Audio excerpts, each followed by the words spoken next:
Pemirsa, Polres Tanjung Pinang menyatakan kasus kriminalitas di Tanjung Pinang menurun sepanjang tahun 2021, yakni sebanyak 109 kasus. Jumlah ini turun 8% dari tahun sebelumnya yang berjumlah 181 kasus. Kapolres Tanjung Pinang AKBP Fernando mengatakan kasus kriminal yang menonjol tersebut adalah kasus pencurian dan pemberatan mencapai 26 kasus. Secara umum, kriminal konvensional terjadi penurunan pengungkapan di mana pada tahun lalu 66% dan tahun 2021 sebesar 44%. Jika dibanding tahun lalu, pada tahun 2021 terjadi peningkatan 28%. Pada kasus curat 24 kasus, curanmor 26 kasus, curas 7 kasus, dan peningkatan 60% terjadi di kasus perlindungan anak 16 kasus.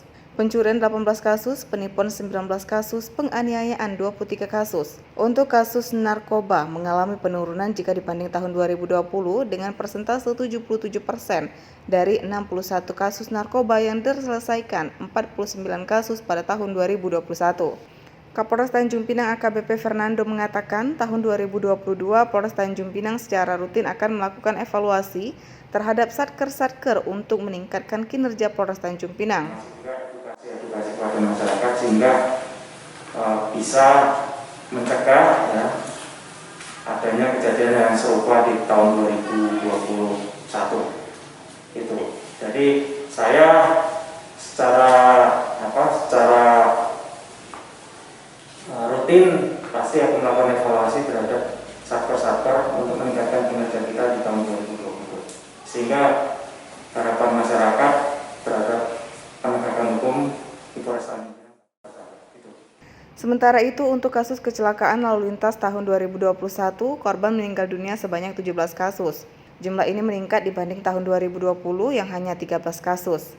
Di tahun 2021 ada 63 kecelakaan, 17 meninggal, 57 luka ringan, dan 1 orang luka berat, dan penilangan peningkatan sebanyak 2.129 dan 3.382 teguran pada tahun 2021.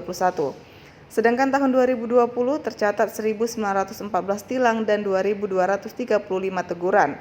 Kasat Lantas Polres Tanjung Pinang AKP Made Putra Hariswargana mengatakan, untuk pelanggaran yang sering terjadi seperti tidak menggunakan helm serta melawan arus lalu lintas, serta banyak pengendara yang tidak melengkapi dokumen kendaraan dan terdapat pengendara di bawah umur dan tidak memiliki SIM.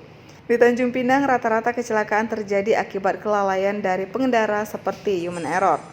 Jalan Pangetan baru saya tadi juga terjadi, kemudian di jalan Batu 10 arah ke bandara. Nah, di situ ada jalan berlubang, tapi kita sudah koordinasi dengan stakeholder, dinas perhubungan dan PU untuk semenisasi jalan yang berlubang. Sejauh ini paling banyak laporan itu apa penyebabnya, Pak? Faktor manusia. Kelalaian? Iya. Kemudian lokasi jalan raya yang terbilang rawan terjadi kecelakaan seperti di kawasan Pamedan dan Batu 10 arah bandara akibat banyaknya lubang di jalan sekitaran tersebut. Zuprianto melaporkan dari Tanjung Pinang.